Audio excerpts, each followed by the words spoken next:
बिस्मिल्लाहिर्रहमानिर्रहीम, अस्सलाम वालेकुम। क्यूस्ट न्यूज़ के साथ मैं हूं सना हुसैन। चलते हैं खबरों की जानिब। फील्ड मार्शल आसिम मुनीर के सदर पाकिस्तान बनने की बातें बेबुनियाद हैं। DGISPR बरतानवी जरीदे दी इकनॉमिस्ट को इंटरव्यू देते हुए director general ISPR lieutenant general Ahmed Sharif Chaudhry ने फील्ड मार्शल आसिम मुनीर के बारे में पाकिस्तान के सदर बनने की बातों को बेबुनियाद करार दिया।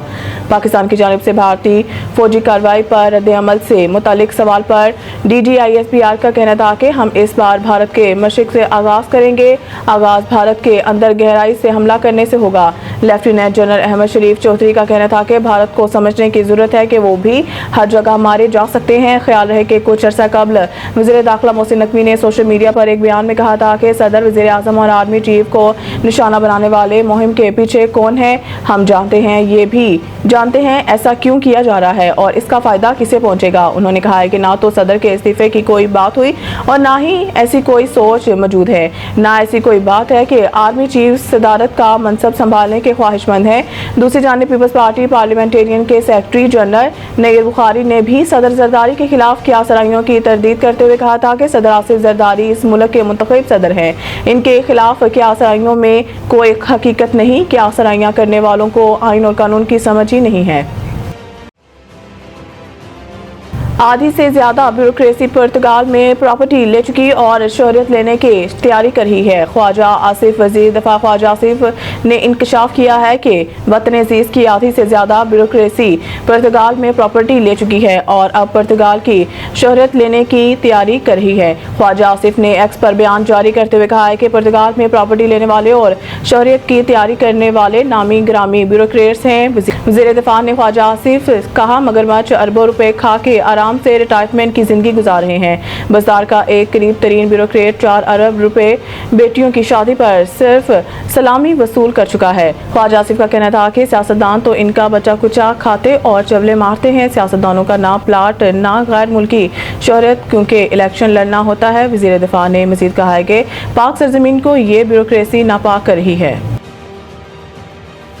कर्क में फितनाल हिंदुस्तान के दहशतगर्दों का हमला, 3 FC एहलकार और ड्राइवर शहीद। रिपोर्ट के मुताबिक कर्क के इलाके अमानकोट तवे में थाना गरगरी के हदूद में फितनाल हिंदुस्तान के दहशतगर्दों ने FC एहलकारों की गाड़ी पर फायरिंग की।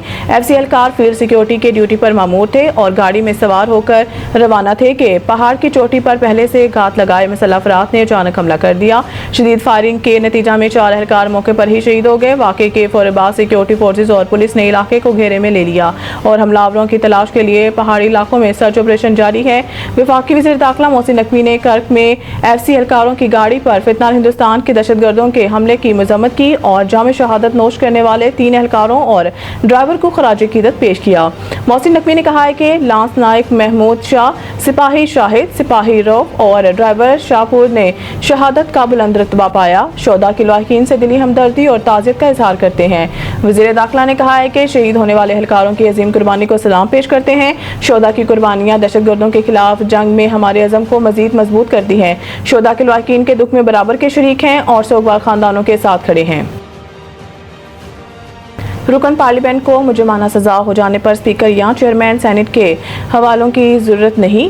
ECP ज़राई इलेक्शन कमीशन के मुताबिक इंसदाद दहशतगर्दी अदालत की जानिब से जिन अरकान को सजा सुनाई गई, इन्हें आर्टिकल 63(1)H के तहत नाअहल करार दे दिया गया है। ज़राई इलेक्शन कमीशन का कहना है कि अगर किसी रुकन सेनेट या असम्बली को मुजरिमाना सजा हो जाए तो स्पीकर असम्बली या चेयरमैन सेनेट से किसी रस्मी तौसीक या हवाला जात की जरूरत नहीं रहती।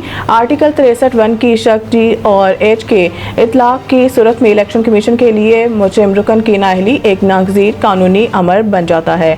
आर्टिकल 63(1) ECP में बयान करदा नाअहलियों को 2 जुमरों में तकसीम किया जा सकता है। पहली किस्म के जुमरे में आने वाले नाअहलियों में इस बात का तयन करने की जरूरत हो सकती है कि आया किसी रुकन की नाअहली का सवाल पैदा हुआ है या नहीं, जिसके लिए स्पीकर या चेयरमैन सेनेट की रजामंदी की जरूरत होगी। दूसरे जुमरे में आने वाले केसेस के लिए स्पीकर, चेयरमैन सेनेट या ECP के किसी तयन की जरूरत नहीं है।